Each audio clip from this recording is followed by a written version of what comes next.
Hey, it's Cousin Tim in Missouri. What we're going to do today is my wife Jennifer is going to make you some homemade butter. Be back in a minute. Hi, y'all. What we're going to do is make some homemade butter. I've got some heavy whipping cream. You can use the whole thing, half, if you are, it's about to spoil. You can whip up some butter really fast if you're running low and don't want to run to the store to buy some. I'm using half of it. I'm not using the whole thing today. You could also put it in ice cube trays and freeze it, and you can put it in soups or something later, however you want to use it. So what I'm going to do is I'm just going to put it on low for about 8 to 10 minutes, and we'll be back and see what it looks like halfway through. We've been making it for about a couple of years now, is because simple ingredients sometimes are more satisfying than buying it from the store. The flavor is more richer and it just tastes better. You've got your creaminess with just one simple ingredient. You can control the salt level. We do unsalted, but you can add different things in there like cinnamon, herbs, garlic, whatever you want to do with your flavoring. But like I said, we just do unsalted because that's just what our favorite is.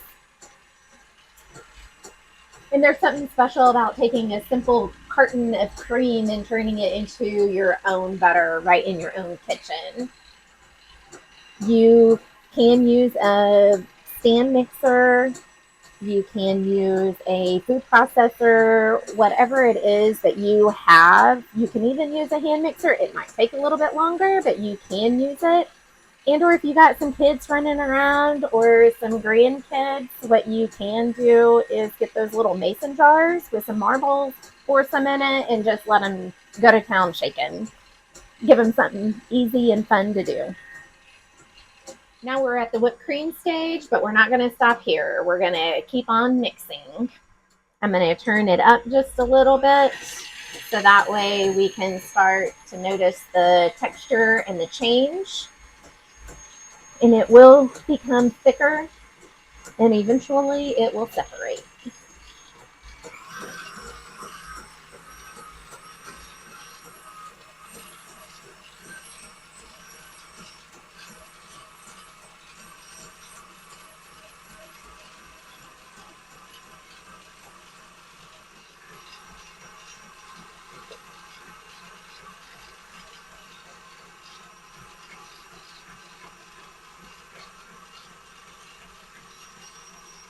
I'm scraping the bowl down because right now it's separating the fats from the buttermilk. So I'm going to turn this back on and I'm going to turn it on high. And I'm going to have my towel handy for me to put over it because it will start sloshing in about 2 to 3 minutes once I turn it on high.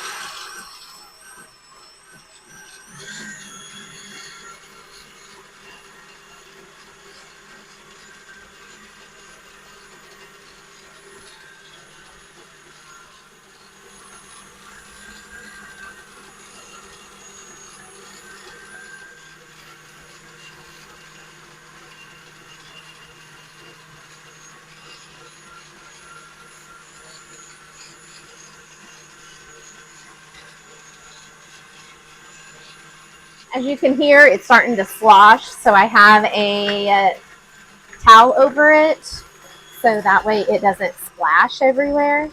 But you can see how it's splashing. So I'm just going to turn it off, and you've got your butter and your buttermilk that I'm going to get ready to separate.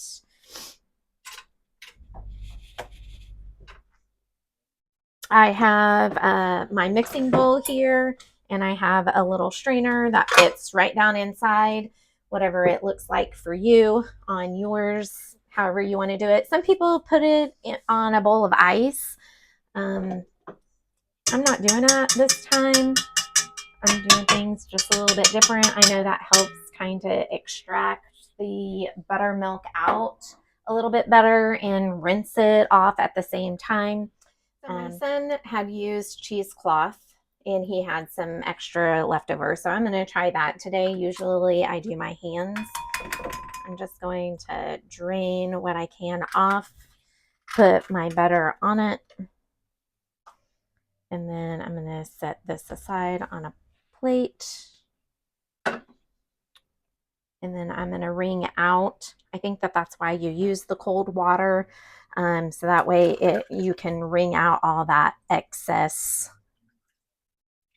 buttermilk. So that way you've just got your true butter left. But like I said, I'm doing it a little bit different. I've got my parchment paper that I'm going to put it on. Take it out of the cheesecloth. Set it aside. I've got all this great buttermilk. I've made 2 or 3 already. I'm going to add it to my buttermilk. You can drink it. You can make pancakes. You can make buttermilk biscuits. We usually use it as marinades for fried chicken and or soaking our meat in it before my husband gets ready to grill. So we've got that set aside. Put this aside, and then we've got our butter here. Now we just form it. You can use your hands, you can use parchment paper. They do have butter molds that you can purchase off of Amazon or at a local kitchen store that sells supplies that's open to the public. This is too where you would add your cinnamon or garlic or herbs or whatever it is that you want to put in there. Salt, you flavor it to taste. However, we just use it unsalted. I'm just gonna put it in the center, roll it down, and I'm just gonna kind of roll it a little bit and then shape it to whatever I want. You can leave it in a ball if you want. You can shape it however you would like. If you make an abundance of it, you can put it in the freezer so that way it doesn't go bad because there's no preservatives in it. It's just one simple ingredient that you're extracting. So you can do it however you would like. I have a butter dish that we have on our counter that my husband puts it in. He uses a lot of it when he cooks. So we have this. They have another set of butter dishes, the old-fashioned ones that you turn upside down, you put it in, and that has a water bath, and you put it over the top of it. So you can keep it in there, but you can always keep it in the refrigerator too. So making homemade butter is worth the process. It takes about 15-20 minutes from start to end. You get better flavor. It's just one ingredient, heavy cream. You control the salt content level or no salt, and you get an extra bonus, buttermilk, that you can use, and it's fun and it's economical. There you go. From Cousin Tim's kitchen to yours. Butter with an added bonus, buttermilk. Be sure to like, share, and subscribe, and we'll see you next time.